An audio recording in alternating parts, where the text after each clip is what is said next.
Hello यो चाहिँ मेरो बर्थडे ट्रिप भ्लग हो।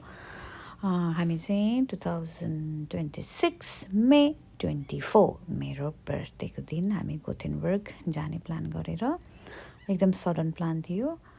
अनि हामी चाहिँ निस्क्यौँ त्यो दिन।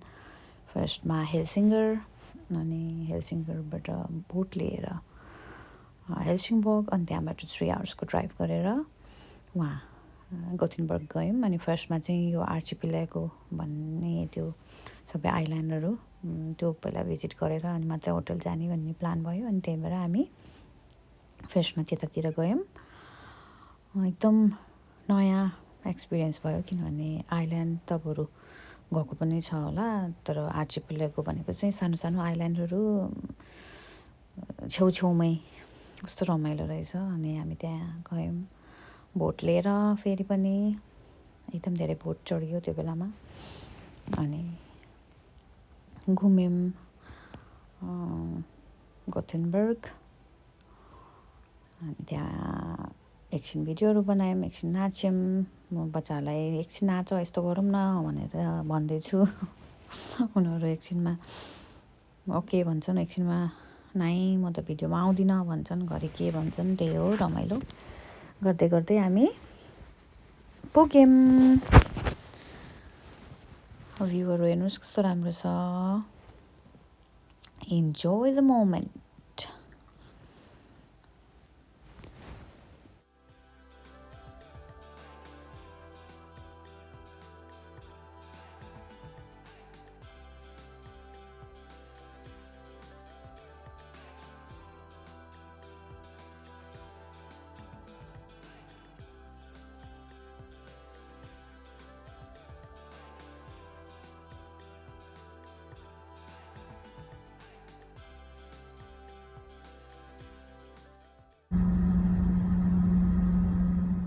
अनि हामी त्यहाँबाट सबै घुमेर फर्क्यौँ। अनि गोथेनबर्गमा चाहिँ ड्राइभ गर्न चाहिँ कस्तो गाह्रो रहेछ भित्र सिटीमा। त्यहीँ ट्राम, त्यहीँ गाडी, त्यहीँ भएको भएर अनि रोड वर्क भइरहेको थियो, एकदमै गाह्रो भयो। बल्ल बल्ल होटल भेट्यौँ। अनि हामी होटल चेक इन गऱ्यौँ।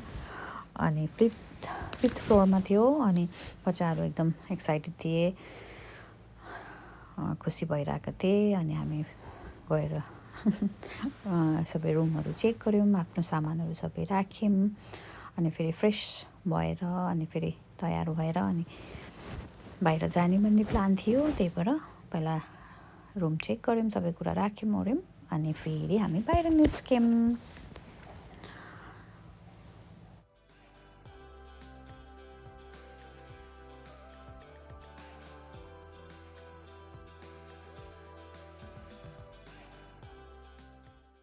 अनि त्यहाँ सिटी एरिया एकछिन गोथेनबर्गको घुमेर अनि फुल त देख्नै हुँदैन फेरि हामीलाई। फुल देख्यो कि पुरै हिरोइनवाला फिल आइहाल्ने, अनि पुरै दौडेर भिडियो बनाउन मन लागिहाल्ने।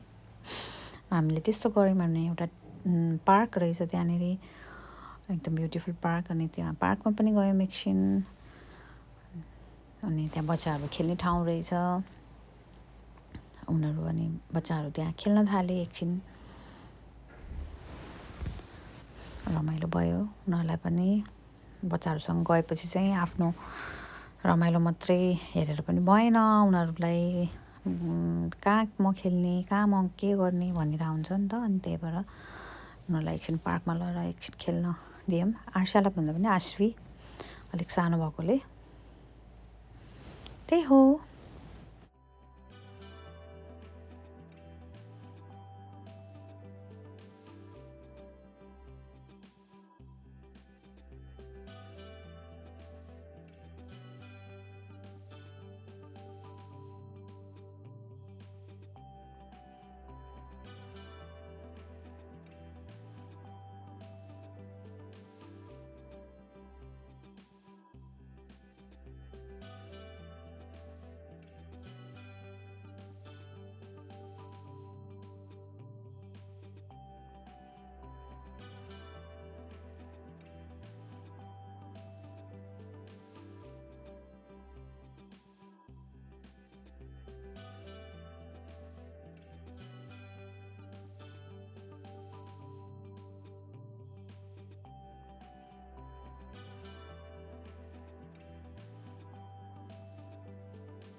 अनि पुरै टायर्ड भइसकेको थियौँ अनि बाहिर खाना गयौँ अनि मेरो बर्थडे पनि भएकोले सेलिब्रेसन टाइप भनौँ न अनि अब केक सानो केक पनि अर्डर गर्नु पर्यो अनि त्यही काटेर उ गर्ने भनेर भन्दै थियौँ त्यहाँ जे पायो अनि हामीले त्यही काटेर इन्जोय गऱ्यौँ फुल्ली फ्यामिली टाइम भयो उनीहरू ममाको बर्थडे आज के गर्ने कस्तो गर्ने भनिरहेको थिएँ अनि हामीले चाहिँ at the end of the day यसरी सेलिब्रेट गऱ्यौँ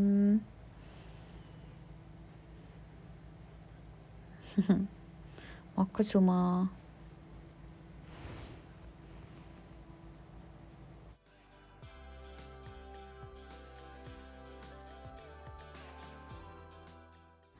अनि हाम्रो दिन सक्यो अनि भोलिपल्ट बिहान हामी अल्छी नमानिकन छिटो छिटो उठ्यौँ फ्रेस भयौँ अनि एकछिन त्यहाँको सेन्ट्रल स्टेसन घुम्न गयौँ त्यही छेउमै थियो अनि त्यहाँ घुमेर आएर चाहिँ अनि ब्रेकफास्ट गऱ्यौँ अनि त्यहाँबाट हामी 12 बजी चेकआउट गर्नुपर्ने थियो त्यही भएर फर्स्टमा चाहिँ सबै एकछिन घुमौँ अनि मात्रै चेकआउट गरौँ भनेर फर्स्टमा घुम्न गयौँ अनि त्यहाँ वरिपरि डुलेर आयौँ त्यहाँको ठाउँहरू रमाइलो थियो अनि त्यहाँ एकछिन घुमेपछि चाहिँ अनि पछि गएर चेकआउट गऱ्यौँ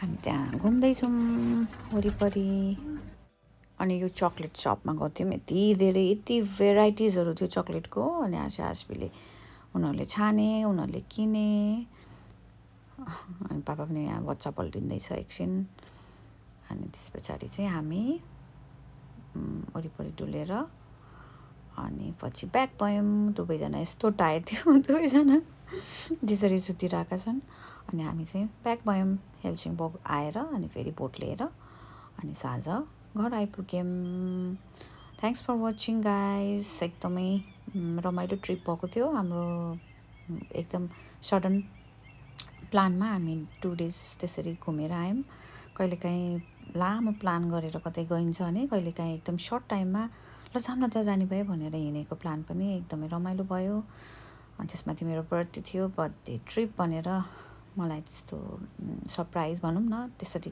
गरेको हुनाले अझै धेरै रमाइलो भयो थ्याङ्क यू फर वाचिङ अझै हेर्न मन छ भने stay tune subscribe by by